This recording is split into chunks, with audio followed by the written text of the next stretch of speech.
예고했던 대로 수능 문제의 구성을 조금 한번 들여다보고 시작을 합시다. 평소에는 이런 부분 다들 공부라기보다는 관심을, 아니지, 정확하게는 대충은 알고 있는데 체계를 가지고 있는 사람들이 없어서 이걸 먼저 좀 설명을 해드리고 시작을 할까요? 자, 페이지를 송송송송 넘기면서 어떤 식으로 구성되어 있는 건지, 그리고 각각의 챕터별로 어떤 문제가 출제되는 건지 원칙 하나만 먼저 얘기를 하고 시작할게요. 자, 맨 앞에 이제 여러분들 그 오답 정리하는 노트 페이지랑 그다음에 확정된 등급컷까지 다 나와 있을 겁니다. 그럼 넘기시고 첫 번째 문제부터 한번 보십시다. 그냥 문제를 송송 쫓아오면서 이런 걸 말하는 거구나 또 얘기를 해볼게요. 자, 먼저 수능 문제 자체는 공통 문제랑 선택 문제로 나뉜다는 거 너무 잘 알고 있을 겁니다. 공통 안에는 뭐가 들어가고요? 우리 현재 기준으로 독서가 먼저 나오죠? 독서랑 그렇지, 문학이 나오고, 또 선택에는 학법, 작문과 언어, 매체라고 하는 문제가 있죠. 각각 문제 수로 따지자면 여기가 몇 개? 17. 오케이? 여기가 17. 그리고 여기가 11씩이지. 그래서 이런 쪽은 선택이니까 총합 몇 문제? 45문제. 그리고 이 문제를 몇 분 동안? 80분 동안 풀게 되어 있습니다. 너무 잘 알고 있는 사실들이에요. 근데 이것도 모르는 사람들이 많더라. 야, 얘들아, 그 수능 문제 3점짜리가 몇 개야? 그냥 지나가다가 3점짜리 맞다면 3점인가 보다 하죠. 3점짜리 문제는 총 10개가 나와, 얘들아. 10개가 나오고, 그럼 다 합치면 30점이죠. 그럼 나머지 70점은 2점짜리인데, 그럼 35문제지. 생각해봐. 35문제, 2점, 10문제, 3점. 45문제 100점 됐지? 이렇게 되는 거야. 자, 그리고 보통 3점짜리인데 세트별로 나눠서 설명이 되는데, 순서대로 독서부터 한번 어떤 문제가 출제되는 건지 먼저 기본적인 얘기를 하나 해보도록 합시다. 문제 세트 구성은 잠시 후에 얘기하도록 하고요. 독서 문제에서는 일반적으로 무슨 문제를 내는가? 가장 기본적으로는 사실적 이해에 해당하는 문제를 먼저 내요. 여러분들이 흔히 아마 일치불일치라고 불렸던, 혹은 다음 윗글을 읽고 이해한 내용으로 적절하지 않은 것은, 이런 식의 형태로 나타나는 문제들을 말해요. 가장 기본적인 문제고, 여러분들이 가장 대표적으로 틀리지 않아야 되는 문제. 왜? 지문을 사실적으로 눈으로 똑바로 읽었으면 풀 수 있는 문제를 내는 거니까. 오케이? 그리고 두 번째로는 뭘 낼까요? 추론 문제를 내죠. 위 밑줄친 기억에 담겨있는 전제로 올바른 것은, 니은의 이유로 올바르지 않은 것은, 이름이 이런 걸 추론적 이해라고 불러. 그러니까 사실적 이해를 바탕으로 이게 왜 이런 말을 썼을까를 추론해보자는 거야. 세 번째, 비판적 이해에 해당하는 문제를 내요. 그럼 비판적 이해는 여러분들이 흔히 맨날 보는 그거, 다음 보기를 읽고, 그래서 그 보기에 지문에서 제시된 상황을 적용해보는 문제가 나올 수도 있고, 그러니까 이것도 굳이 나누자면 두 개 이상 찢어지는 거지만 그냥 러프하게 하자. 내용을 적용해보는 형태의 문제, 혹은 다른 상황과 비교해보는 형태의 문제. 그러니까 이거는 지문의 내용을 완벽하게 꿰지 못한다면 해결이 안 되는 문제겠지. 단순히 문장 독해만으로는 해결이 안 되는 문제. 그래서 여러분들이 보통 어려워하는 문제는 여기 쪽에 가깝죠. 그런데 요즘 문제의 특징이 뭐냐면 사실적 이해나 추론적 이해 문제도 만만치 않아지고 있어. 답을 잘 숨기기 시작했죠. 오케이? 그리고 마지막으로 하나 더, 어휘 문제가 요즘에 독서에서 나오죠. 옛날에는 문학 파트에서도 어휘 문제가 있었어. 그래서 그 문학말의 어휘 문제는 일반적으로는 고전 문학 어휘거나 아니면은 그거지, 사자성어 문제. 요즘에는 수능에서 사자성어 문제 만난 적 없잖아. 그쵸? 한때는 2015학년도 수능에서는 한자성어 문제가 오답률 1위였어. 이게 말이 되냐고. 되더라고요. 그런데 이제 그런 것들이 이제 시사가 좀 사라지는 분위기고요. 자, 그러면 그런 문제들을 어떤 내용으로 내는가 한번 살펴봅시다. 1번부터 3번까지. 단어를 읽고 묻자면 답하시오. 이런 문제를 보고 뭐라고 부릅니까? 독서 이론이라고 부르죠. 독서 이론이라고 하는 건 말 그대로 독서론. 참고로 등장한 지는 한 3년차 되고 있는 중이고요. 일반적으로 우리가 독서할 때 필요한 초인지라든가 눈의 이동이라든가 독서와 관련된 이론들을 내는 쪽인데, 선생님은 이걸 이렇게 설명해요. 수능의 첫 번째 문제거든. 국어는 수능의 첫 번째 수험이고 거기서 첫 번째 문제야. 첫 번째 문제부터 죽어봐 이러면서 막 이렇게 문제를 내겠냐? 그러지 않아. 가뿐하게 문제 풀 수 있는 문제들로 오답률이 그렇게 높지 않게 편성이 되는 편이야. 다만 작년도 6모 때 9모 때 어떤 일이 벌어졌었냐면 1번 문제 정답률이 막 60% 50%까지 떨어지고 그런 일도 벌어졌었어. 그렇다 보니까 만만하게 보면 안 된다는 얘기긴 합니다. 아시겠죠? 그건 나중에 특성을 설명하도록 하고. 자, 참고로 여기서 연계였어요. 올해 수능 기준으로요. 여기 나오는 초인지라는 개념을 독서에서 설명을 이미 했었다. 첫 번째 문단을 만났을 때 반가웠어야 된다. 고3들 기준으로야. 알겠죠? 그런 얘기가 있었고, 다음 문제 세트 4번부터 7번까지 이런 영역 뭐라고 부릅니까? 이거 뭐라고 불러? 경마식 보도. 사회지문이라고 부르죠? 알고 있는 분들은 아실 거야. 사회지문의 기본적인 특성은 뭐다? 문제 상황을 제시, 그 문제 상황을 해결하는 과정을 설명. 그게 기본 패턴이야. 오케이? 그래서 요 녀석 같은 경우에도 똑같이 연계가 돼서 등장을 했습니다. 경마식 보도라는 자체의 내용이 지문에서 등장했었고, 참고로 5번 문제가 오답률 12, 화작 기준 10이었고요. 6번 문제도 15위 안에 들어갔었고, 7번 문제 역시 정답률이 55% 나왔네요. 다 만만치 않습니다. 그런 문제 구성이 있었다. 다음 문제, 그러니까 문제를 빨리빨리 러프하게만 갈 거야. 8번부터 11번까지 이런 문제는 또 뭐라고 부릅니까? 이거 뭐라고 불러? 결측치와 이상치. 과학기술이라고. 과학기술은 기본적으로는 어떤 사물의 원리를 설명하고 혹은 작동의 과정을 설명하는 지문들인데, 과학은 기준이 뭘까요? 물화생지예요. 이랬지? 그리고 기술은 여러분들이 알고 있는 일반적인 작년 기출에서는 뭐가 나왔었나 보자. 자동차 그 어라운드 뷰와 관련된 지문도 나왔었고요. 그쵸? 그리고 모델링, 렌더링 얘기도 나왔었고요. 별의별 얘기가 많이 나오죠. 참고로 과거에는 과학기술이 누가 뭐래도 오답률 넘버 1이었죠. 알고 계십니까? 그래서 옛날에는 진짜 어떤 일도 많이 했었냐면, 아니 정답률이 막 여기서 13% 나오고 말이 돼. 13%, 18%짜리 우리가 튀어나오잖아. 그러니까 어떻게 썼냐면, 야, 너 독서 지금 문제 푸는데 시간 없지. 근데 생각해봐. 이게 앞부분에 8번부터 있어. 이거 푼다고 매달려 있으면 뒤에 문제 풀려 안 풀려? 안 풀리잖아. 그 선생님도 그랬었고 많은 친구들도 그랬었지. 얘는 일단 뒤로 넘겨. 나중에 시간 날 때 푸는 거야. 어차피 풀어도 정답률이 14%인데 그럼 뒤로 넘겨놓는 거야. 근데 요즘은 그런 거 아닙니다. 요즘은 그렇지 않아요. 지문이나 제재는 충분히 읽을 수 있을 만하게 출제를 합니다. 최근 트렌드가 바뀐 게 뭐다? 이번에 이제 윤석열 대통령 그 지침 뒤에 킬러 문항을 배제하라 였잖아. 킬러 문항 말죠. 진짜 맞아요. 없어졌어요. 기가 막히죠. 평가 사람들 장난 아닙니다. 근데 킬러 문제를 없앴지만 문제를 어렵게 내죠. 문제를 어렵게. 한 번에 답이 변별되지 않게. 이런 특징이 있어. 아무튼 간에 과학기술 지문. 참고로 이따가 나중에 지문별로 들어갔을 때 선생님이 각각 지문별 독서의 축은 따로 설명을 해드릴게요. 그건 앞으로 설명을 나갈 거고. 자, 아무튼 요것도 뭐였을까요? 놀랍게도 연계야. 야, 연계 장난 아니지 않냐? EBS를 무조건 봐야 되는 거야, 그렇지? 선언하고 있는 거야. EBS를 봤다면 충분히 이상치 결측치라는 말이 낯선 단어가 아니었을 것이다. 수능 시험장에서 이 단어를 처음 보는 사람과 한번 봤던 적이 있는 사람은 속도와 수준이 다르겠지. 그렇지? 자, 그런 다음에 12번부터 17번까지 있는 요 세트를 뭐라고 부릅니까? 지문 제재를 이름을 중심으로. 이런 건 인문이라고 부르죠. 인문 지문은 기본적으로 사상가나 철학가가 등장을 합니다. 그래서 뭔가를 주장해. 인간의 본성은 무엇인가? 인간은 어떻게 살아나가야 되는 것인가?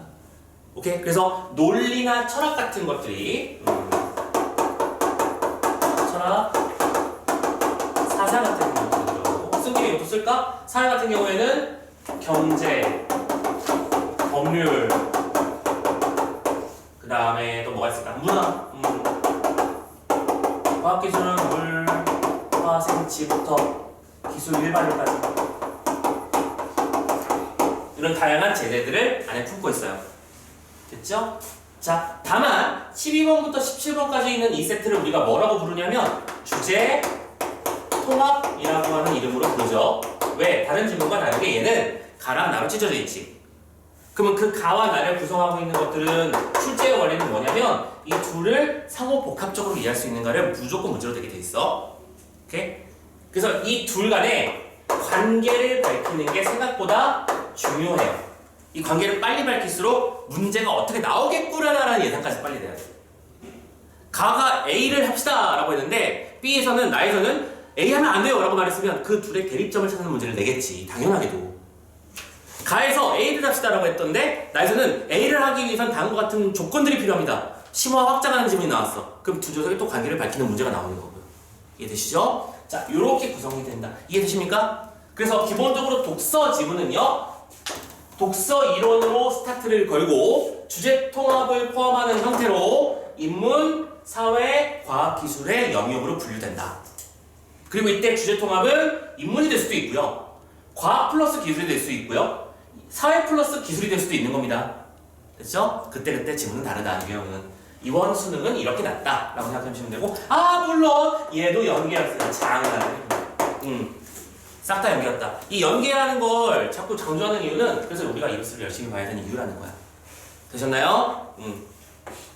자, 이게 독서에 대한 얘기였습니다. 자, 그러면 18번부터 문학이니까 문학 파트로 넘어가서 또 설명을 해봅시다. 문학에는 무슨 얘기가 나오는가? 자, 문학의 기본적인 출제 요소들 한번 체크를 해봅시다. 뭐가 있을까? 첫 번째로는요,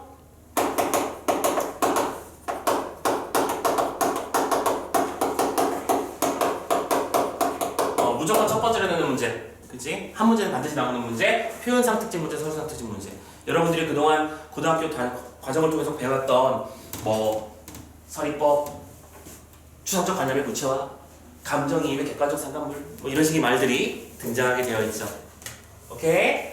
두 번째, 시어나 시구나 구절의 의미를 묻는 문제. 그러니까 독해 똑바로 되고 있는가, 이 스토리가 따라가지는가, 이 정서가 어떻게 표출되고 있는지 이해하고 있는가, 이런 것들 내는 문제. 보통 위 밑줄친 기억의 의미로 올바른 것은 이렇게 되죠. 참고로 여기 안에 소재의 의미를 내는 소설 지문도 있을 수 있다. 오케이. 그리고 세 번째, 보기 적용 문제. 이때 보기 적용은 되게 중요한 게 뭐냐면, 문학은 기본적으로 50% 연계잖아, 그치? 그 50%를 연계했을 때 아는 작품이야 바로 점프하면 되지. 생각해봐. 내가 아는 시 작품이 하나 나왔어. 그리고 그 시에 대한 해설을 묻는 문제가 나왔어. 걔는 지문을 분석하고 있어야 돼? 아니지. 바로 문제로 점프를 해야지. 그런데 아는 작품은 어떻게 할 거냐는 거야. 처음 보는 작품이면 뭘 준다? 해석의 틀을 주게 돼 있어. 시라면 중심 정사한 태도, 소설이라면 당연히 중심 화제나 줄거리, 사건들, 그 사건을 이해하기 위해서 필요한 지식들, 이런 것들을 보기를 통해 준다. 그래서 선생님은 개인적으로는 항상 문학 같은 경우에는 보기를 먼저 체크하고 시작해라 라고 말씀드리는 편이고요. 이미 그렇게 하고 계신 분들도 많을 거라고 알고 있습니다. 그렇죠? 자, 이렇게 구성이 되고요. 실제로 문제는 이번 어떻게 내는지 한번 확인해 봅시다. 먼저 18번부터 21번까지요. 이런 영역 뭐라고 부르죠? 무슨 관련입니까? 이 작품의 갈래는? 소설. 무슨 소설? 고전소설. 이번에는 김원전이라는 작품이 등장했군요. 또 여기야. 특히 알고 계신 분들은 아시겠지만 중략 부분의 줄거리 이후에 있는 장면이죠. 여기는 수중 특강에 실려있는 장면이야. 야, 날로 먹어야지 이런 거. 그지 않겠냐? 그리고 여기 나오는 문제들도 보세요. 그래서 뒤에 밑에 서술상 특징 물어보고, 구절의 의미를 파악하는지 물어보고, 소재의 의미를 서로 비교하는 문제 내고, 마지막 보기 적은 문제 내잖아. 그 구성을 이해하고 있느냐를 선생님이 설명하고 있는 거야. 그치? 자, 다음 22번부터 27번까지. 이런 문제는 또 뭐라고 부릅니까? 이건 뭐야? 이거 파란펜으로 쓸게. 갈래 복합 문제죠? 갈래를 복합했다는 얘기입니다. 여러 가지를. 여기서는 어떻게 구성을 했냐면 현대시,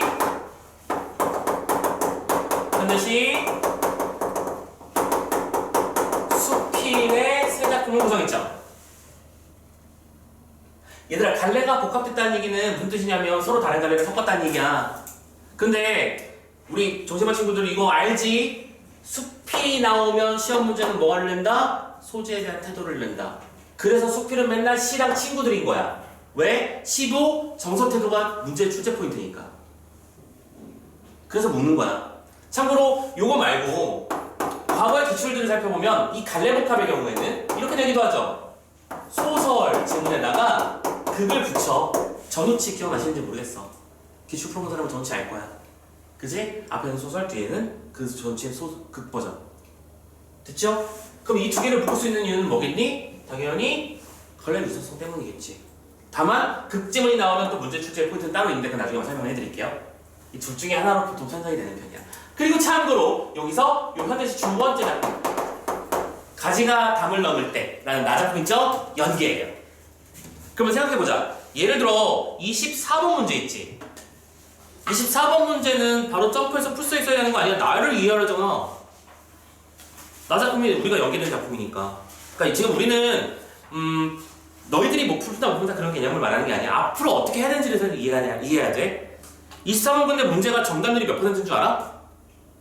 52%가 나왔어. 그러니까 이번에 어렵다는 점은 바로 그런 걸 말하는 거야. 작품을 그냥 피상적으로 그렇구나 하고 넘어가면 문제가 안 풀리게 만들어놨다. 그래서 이번 시험이 국어가 불수능이었다 부르는 거야. 오케이? 해결하는 방법으로 선생님이랑 같이 고민해 봅시다. 자, 그리고 28번부터 31번. 이거 무슨 갈래? 현대 소설이죠. 네. 요 녀석은 비연기였어요. 처음 보는 지문이었고, 그래서 여러분들이 이 작품을 읽을 때는 당연히 선생님 뭐부터 보라고 했을 거야? 31번부터 보라고 했겠지.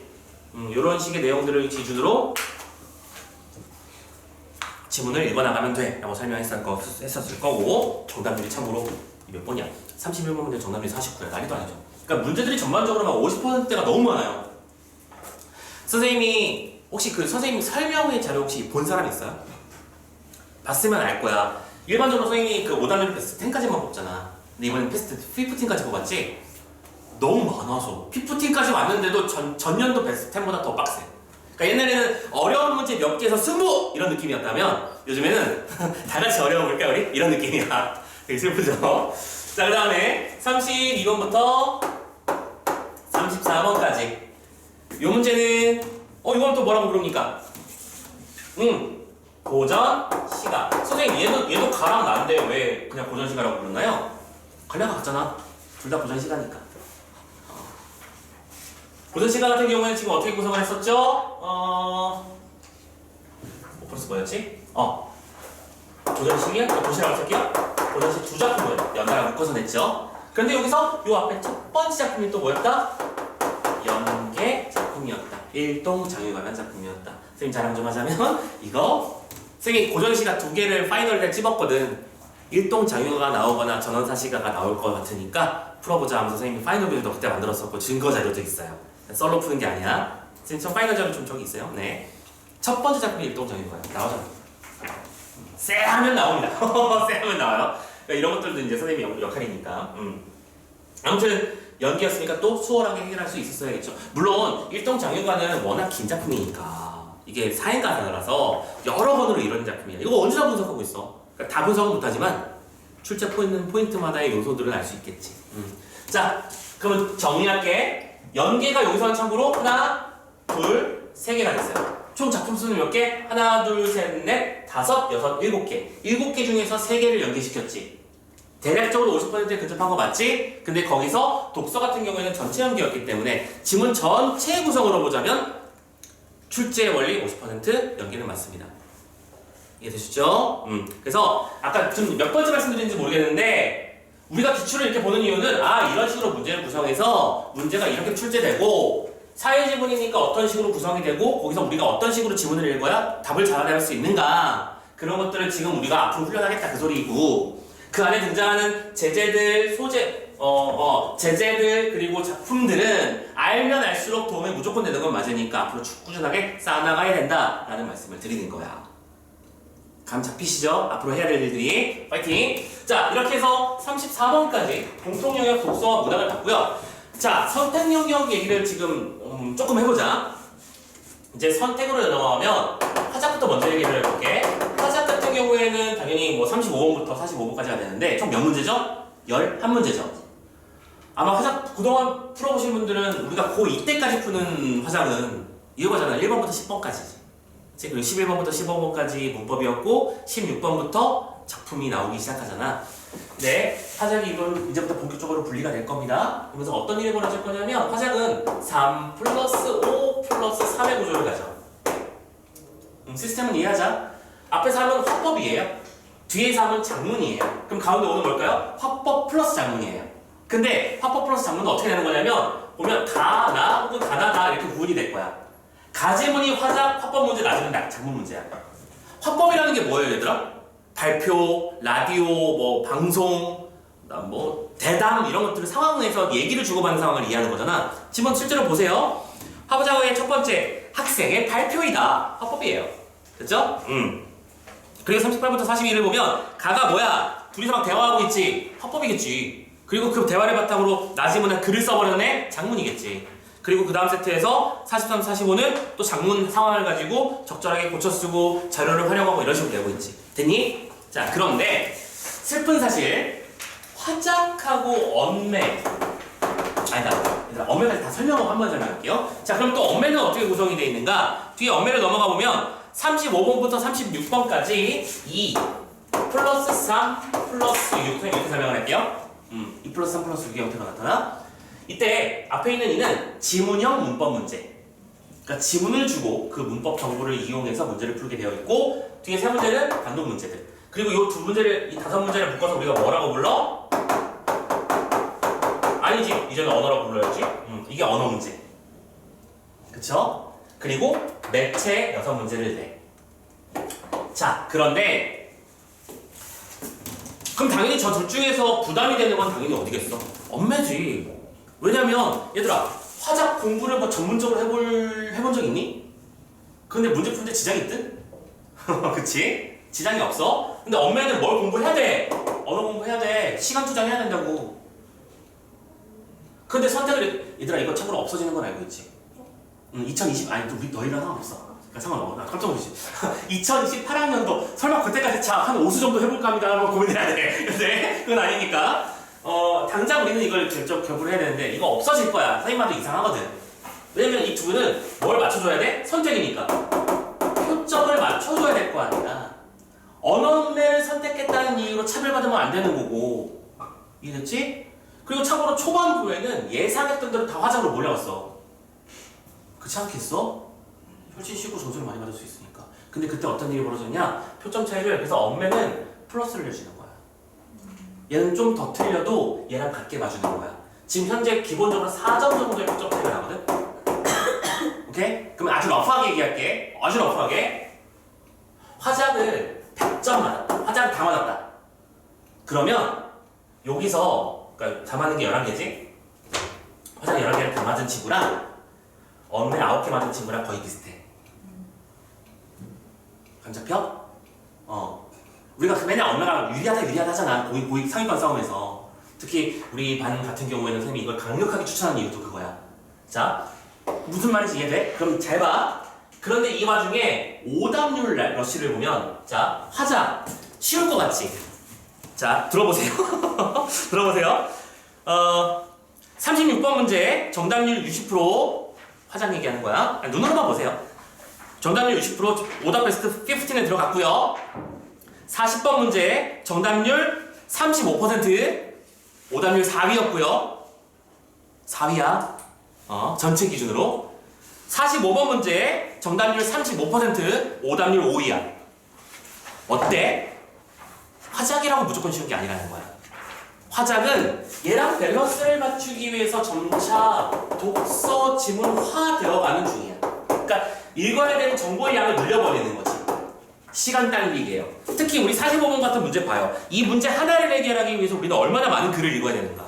지문 다 읽어야 되고 보기 자료를 해석한 다음에 선지도 세 줄씩이야. 시간 끌리라는 거 아닙니까? 오케이? 자, 그렇게 됐어? 그러면 선생님 엄매는 할 만한 거야? 그것도 아니야. 또 미안하지만 엄매도 마찬가지로 35번 문제 정답률 39%, 오답률 2위예요.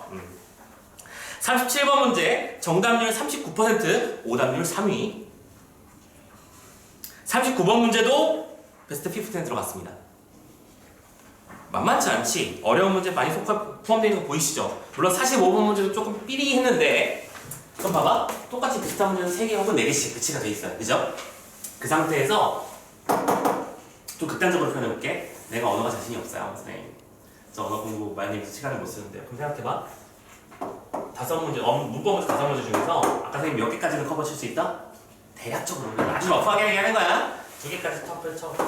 2개 틀렸어. 그럼 3개 남았지. 할 수 있지 않을까?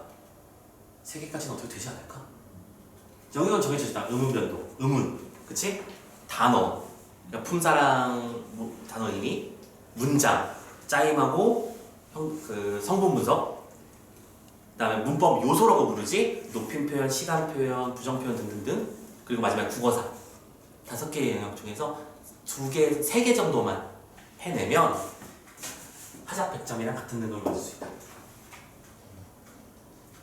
이해됐어? 그래서 하는 거야. 그리고 내가 상위권 수업을 할 거잖아. 4개를 맞추고 5개를 맞추고 다 맞춰서 너희들 100점 웃으면서 밟아. 웃으면서 즐거워 밟으면 되지. 화작 100점이랑 화작 다 맞은 사람이랑 오메가 다 맞은 사람이 똑같은 점수다? No, 아닙니다. 점수가 다른 거예요. 지금 다른 겁니다. 무슨 말인지 이해되시죠? 자, 그러면 선생님은 이런 이유로 오메가를 추천했고 실제로 그 선택 추이를 보면 과거에는 10%대였던 화작이 지금 최근에 작년 기준으로 몇 %까지 올라갔냐면 엄매 기준으로 엄매 선택률이 40%까지 올라갔어. 이유를 알고 있는 거야, 다들. 이제 이해를 하고 있는 거야. 참고로 선생님이 2년 전에는 도시락을 싸들고 다니면서 야, 엄매 해야 돼. 엄매가 유리한 거 맞다니까. 막 하는데 선생님 저 부담돼서 싫어요. 막 그래. 부담되지. 내가 몰라 그걸. 그래서 어떻게 하라고 하냐면 이렇게 지원해? 아까 그 연도별 이렇게 월별 쭉 있었잖아. 최소한 6모까지는 한번 달려보는 거야. 엄매를. 근데 6모를 가는데 선생님 여전히 저는 문법 5문제 중에서 4개를 틀려요. 그럴 수 있잖아. 잘 안 되고 시간도 없고 보고가 부담스러워요. 바꾸면 돼. 그때 바꾸면 되잖아. 오케이? 화작은요 어떤 식으로 커버 치는 게 좀 현실적이냐면 양치기가 좀 중요해. 특히 꾸준하게 앞 시간마다 선생님 화작 시키는 친구들도 있어. 참고로 화작은 어떤 친구들이 많이 하냐면 엄매는 대부분 이제 고등급 상하는 친구들한테 많이 추천을 하고 화작은 어떤, 그럼 고등급이면 화작하면 안 되는 거예요? 아니, 그건 절대 아닙니다. 화작은 어떤 친구들한테 유리하냐면 내가 탐구나 수학 같은 거에 시간을 많이 써야 되는 친구들. 아직 거기에 갈 길이 먼 친구들 있잖아. 오케이? 그러면 그거 엄매 문법 공부할 시간에 수학 점수를 하나 더 맞추는 게 더 유리하고 그건 사실이거든. 맞지? 이해됐지? 그래서 내가 여력이 있는지 자기 스스로 판단해야 돼. 여력이 있다면 이걸 하고 내가 탐구나 수학 때문에 혹은 영어 등급이 자꾸 미스가 나서 2, 3으로 떨어지고 있을 때 그 메꾸기 위해서 그 공부를 하기 위해서라면 화작을 선택하는 게 또 맞는 거지. 이해되셨죠? 자, 그런 기준으로 선택을 해주셨으면 좋겠고 어쨌든 화작이라고 하는 건 아까도 말씀드렸지만 일정한 기간 이상을 꾸준하게 반복적으로 많이 풀면서 오답 정리하고 빨리 푸는 연습을 좀 꾸준하게 해주면 다들 올라가더라고. 그래서 여러분들 무슨 화작 특강은 많이 없잖아, 그치? 왜? 그런 게 필요 없어. 여러분들 중에서 화작 고르는 사람이 있으면 선생님이 자료를 줄게. 알겠지? 그럼 그 자료를 꾸준하게 아침마다 푸는 연습을 좀 해주시면 돼. 아침마다 난 학교에 가잖아? 학교에 가면 아침 공부하는 사람은 둘 중에 하나야. 셋 중에 하나겠다. 1번, 수학을 공부하는 친구들이 있을 거고, 아침에 가면. 2번, 국어를 문제를 푸는 친구들이 있어. 선생님이 2번이 또 똑똑한 애들이라고 생각해. 왜? 국어는 항상 아침이거든. 여러분들이 이 시간에 고생하는 거 나중에 보답 받을 거예요. 우리 반 멤버들 중에서도 아침에 일어나는 게 너무 힘들어서 자꾸 졸아가지고 좀 정신을 바짝 차리고 수업을 듣고 싶어 하는 분도 있어. 이해는 돼. 선생님 충분히 이해는 돼. 근데 나중에 좀 더 많은 걸 이룰 수 있었을 때는 아쉬움도 있을 거야. 왜? 머리가 똑바로 돌아가는 건 1시인데 1시면 이미 수업도 끝나 있는 시간이거든. 알겠지? 아무튼 그런 2가지 이유로 그럼 내가 무슨 얘기 안 하다 보다 그러게 됐지? 아무튼 간에 할 얘기를 까먹어버렸네. 자, 엄매랑 화작은 이런 기준으로 선택했으면 좋겠고 요기에 대해서 화작은 꾸준하게 공부만 일정량 이상 해주시면 좋겠고 문법은 당연히 추가 공부가 필요한 것은 맞지만 그리고 어려운 문제인 거 선생님도 인정하지만 너희들은 인정 못하는데 선생님은 이런 식으로 생각하거든. 선생님 입장에서는 쉬워. 아, 그 선생님이가 쉬운 거 아니에요? 그게 아니고요. 옛날에 오답률 탑 10에 올라가던 그 시절에 문법 문제보다 쉽단 말이다. 놀랍게도 너희들은 동의 못할 거야. 오케이? 그런데 요즘에는 기본적으로 너희들이 문법을 옛날처럼 배우진 않고 오케이? 책에도 많이 바뀌어 있고 그리고 시간 투자를 많이 못하다 보니까 많이 흔들리고 있어서 문제 난이도는 계속 조절되는 중이지만 어느 정도 선만 딱 넘어가면 날로 먹을 수 있는 문제들이다. 쌤이랑 그동안 그 정시반 친구들 문법 공부했잖아. 이번 최근에 국어사 문제 파이널 마무리했던 거 기억나지? 어땠어? 손도 못 대겠든? 그냥 국어사가 무서워요라고 했었지만 해보니까 막상 해보니까 풀리잖아. 그 선을 넘어주는 게 중요한 거야. 알겠지? 자, 이해되셨나요? 자, 여기까지가 30분 정도 투자를 했네요. 자, 평소에 어디 가서 이런 식으로 정리해본 적 없지? 그리고 선생님도 이번이 마지막이자 마지막일 거야, 알겠죠? 자, 우리 수능은 이런 식으로 구성되어 있구나. 그리고 여러분들이 아까도 말씀드렸지만 선생님 저 문학을 못해요. 그게 아니고요. 이런 거지. 선생님 저 고전 소설을 독해하는데 어려움이 없다 보니까 자꾸 구절을 의미 파악하는 데서 실수가 나와요. 이게 나를 아는 거라고. 오케이? 인문 지문에 철학 지문이 등장했을 때 다른 사람 그걸 이해하는 것도 힘들어 죽겠는 다른 거랑 비교하는 게 너무 힘드네요.